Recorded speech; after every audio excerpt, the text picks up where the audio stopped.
dalam target kita untuk menanggulangi HIV/AIDS untuk mencapai triple zero dan juga mencapai triple 95 adalah bagaimana pentingnya edukasi untuk memberantas stigma, dan edukasi yang juga harus bisa kita sampaikan kepada pasien-pasien yang sudah menjalankan ARV sehingga mereka akan rutin selalu untuk menjalani pengobatan ARV-nya.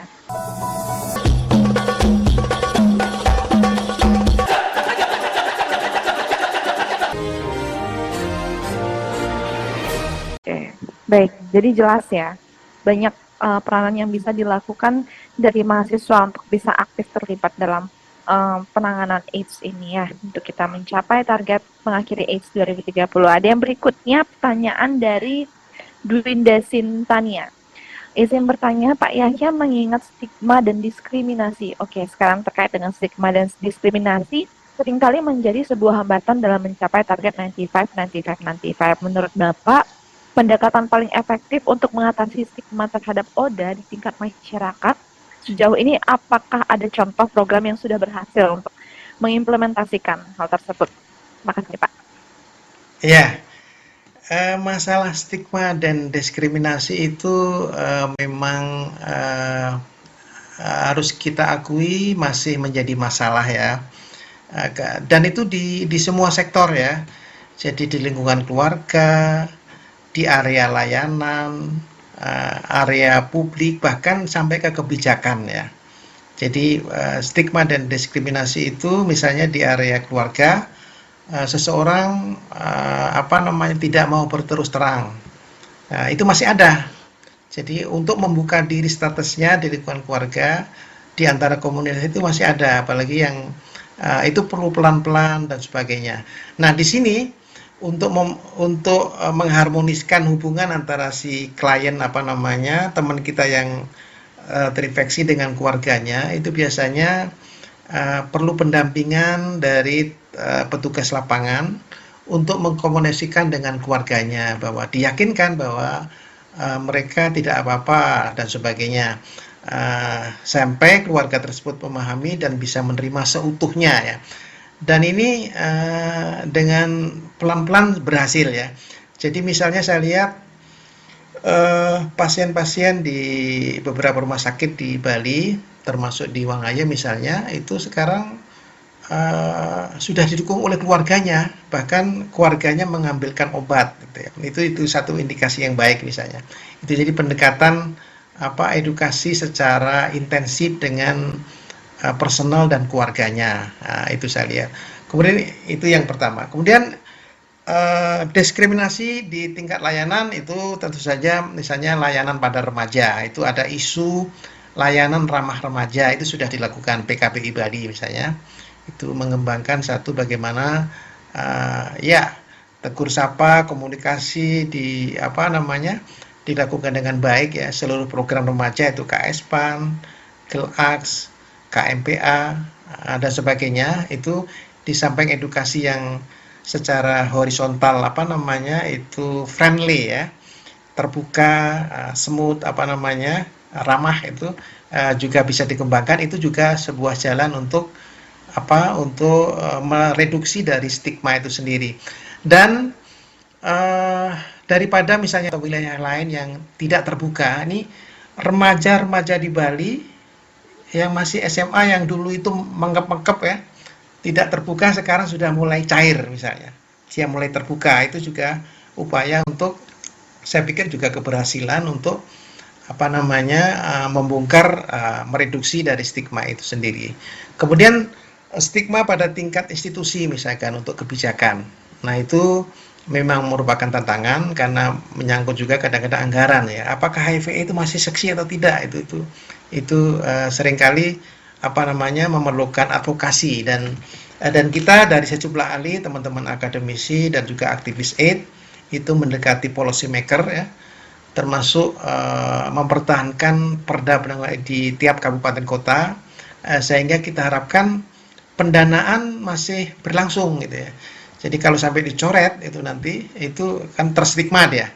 Jadi kita upayakan dari sisi penganggaran ini pun persoalan stigma dan diskriminasi harus kita tekankan. Itu artinya bahwa HIV/AIDS masih penting karena menjadi kesepakatan global, SDGs, bahkan Indonesia Emas yang diangkat temanya hari ini, itu juga penting ya. Ini kita jual juga, kita apa namanya nanti sounding juga hasil daripada pertemuan ini betapa remaja di Bali, baik KSPAN maupun KMPA di kampus ya, termasuk kampus Udayana yang aktif ini, memberi contoh ya sebagai gerakan upaya penanggulangan AIDS bagaimana generasi muda itu terselamatkan gitu ya.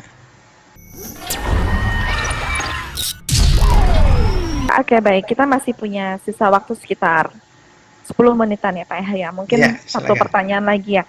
Ini ada satu pertanyaan lagi dan ini sebenarnya juga ada di pikiran saya tadi. Yang kita dalam usaha kita mencapai target 95 itu, yang pertama kan meningkatkan awareness untuk pemeriksaan screening itu sudah mencapai Ya, target. Ya, ya, yang kedua itu saya setuju sekali karena saya sebagai dokter di rumah sakit juga sering menemukan kasus-kasus pasien yang gagal imunologis karena sudah menjalani pengobatan, kemudian dia putus pengobatan, entah apa alasannya, entah dia ya. pindah vaskes sehingga dia tidak bisa mendapatkan akses untuk obat ARV-nya lagi. Hmm, Tapi sampai saat ini mungkin itu yang memang masih kita alami, bahwa masih banyak pasien yang justru mereka putus di tengah jalan pengobatannya. ya, Nah mungkin di sini kalau dari saya sendiri pertanyaannya yang mirip juga dengan peserta adalah mungkin berdasarkan pengalaman Pak Yahya di lapangan yang lebih bersifat epidemiologi, sebenarnya apa alasan yang paling sering disampaikan oleh para ODA yang putus pengobatan tersebut, apa alasan mereka, dan menurut pengalaman Bapak cara yang paling efektif untuk bisa mengatasi tantangan loss to follow up dalam pengobatan ARV terutama di daerah-daerah yang akses layanan kesehatannya memang terbatas, begitu Pak Yahya. ya. Terima kasih. Jadi pengalaman untuk akses ARV dan loss follow up ya, termasuk persoalan di lapangan itu ada beberapa indikasi di lapangan yang saya temuin ya. Jadi misalnya yang pertama yang bersangkutan memang kurang memahami tentang rutin minum obat itu sendiri.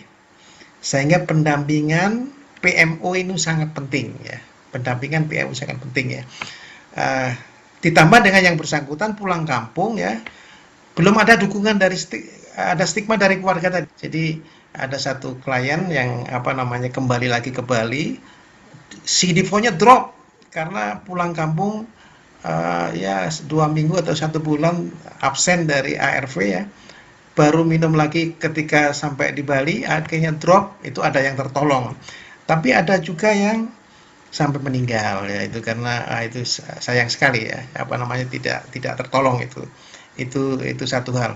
Kemudian juga yang lost follow up itu juga betul yang katakan dokter tadi itu karena pindah daerah lain dan di sana tidak ada layanan.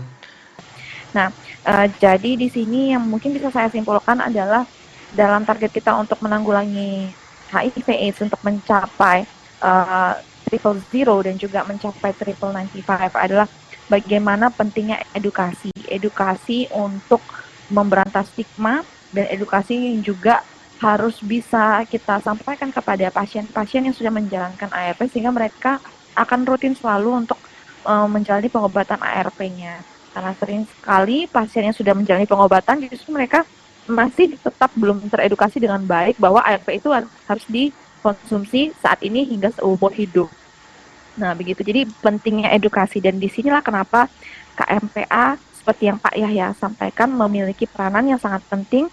Generasi muda, kalian sebagai mahasiswa kedokteran adalah untuk memberikan edukasi yang mumpuni, yang sangat baik dalam komunikasi kalian agar bisa menyampaikan ke masyarakat bahwa screening dan juga pengobatan itu sangatlah penting ya. Jadi terima kasih untuk Pak Yahya atas sesinya yang sangat luar biasa, sangat informatif, dan saya harap ini bisa menjadi dasar inspirasi untuk teman-teman peserta seminar nasional ini agar bisa memberikan edukasi yang lebih baik lagi kepada masyarakat di luar sana.